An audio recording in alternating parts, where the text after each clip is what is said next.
PIA যেটা হচ্ছে পাকিস্তানের রাষ্ট্রীয় পতাকাবাহী বিমান সংস্থা, যেটা কিনা এখন হচ্ছে বেসরকারীকরণ হচ্ছে, যেটা বিক্রি করে দিচ্ছে পাকিস্তান গভর্নমেন্ট।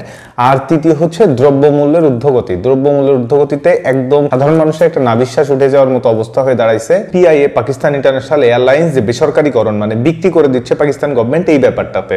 তো পাকিস্তানের নট অনলি পিআইএ, পাকিস্তানের যে সরকারি প্রজেক্টগুলো ছিল বা সরকারি মালিকানাধীন যে প্রতিষ্ঠানগুলো ছিল সেইগুলা এখন ম্যাক্সিমামই বেসরকারীকরণের পর্যায়ে চলে যাচ্ছে, অথবা হচ্ছে বিদেশিদের কাছে বিক্রির একটা পর্যায়ে চলে যাচ্ছে। তো এইখানে একটা এই বিদেশিদের কাছে যাওয়া বা হচ্ছে বেসরকারীকরণ, এটা হচ্ছে সাধারণ মানুষের জন্য একটা হুমকি স্বরূপ। ইভেন পাকিস্তানের অর্থনীতির ক্ষেত্রেও এটা একটা হুমকি স্বরূপ। কেন?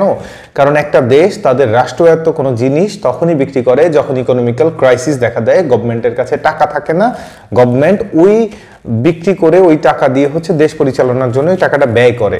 তো এরকমই একটা ভয়াবহ পরিস্থিতিতে পাকিস্তান গভর্নমেন্ট পড়েছে, যার কারণে রাষ্ট্রীয় বিমান সংস্থা, রাষ্ট্রীয় পতাকাবাহী বিমান সংস্থা যে পিআইএ আছে, এটাকে বিক্রির পর্যায়ে নিয়ে যাওয়া লাগছে। তো পিআইএ বিক্রি করলে ক্ষতি কি? পিআইএ বিক্রি করলে সাধারণ মানুষের ক্ষতি, যারা চাকরি করেন ওখানে তাদের ক্ষতি, তাদের চাকরি চলে যাবে। তারা একটা সরকারি চাকরি করতেন, সরকারি চাকরি বলতে মানুষ বোঝায় সেফ সিকিউর একটা চাকরি, এই চাকরিটা চলে যাবে। বেসরকারীকরণ হইলে চাকরিটা প্রাইভেট হয়ে যাবে, যদি তাদের বের নাও করে, যদি তাদের বের কইরা দেয় সেই ক্ষেত্রে তো তারা চাকরি হারা। দ্বিতীয় হচ্ছে পিআইএ মানে গভর্নমেন্টের যে এয়ারলাইন্স, এইটার হচ্ছে টিকিটের মূল্য খুব সুলভ ছিল বা ইজি টু পিক ছিল। এ কারণে হচ্ছে পিআইএ খুব জনগণের কাছে খুবই গুরুত্বপূর্ণ একটা মাধ্যম ছিল যাতায়াতের ক্ষেত্রে, এয়ারলাইন্সের ক্ষেত্রে। তো এখন যেহেতু বেসরকারীকরণ হচ্ছে, তো এর চোখ বন্ধ করেই বলে দেওয়া যায় যে এর টিকিটের দাম বাড়ছে, আর বাড়লে এর ভুক্তভোগী হচ্ছে সাধারণ জনগণ। তো এইটা আসলে বিক্রির পর্যায়ে কেন সরকার নিয়ে গেল? টাকা তো একটা দরকার অবশ্যই। তো গভর্নমেন্ট আসলে দেখছে যে এইখানে দলীয়করণ বেশি হয়ে যাচ্ছে, আধিপত্য বেশি হয়ে যাচ্ছে।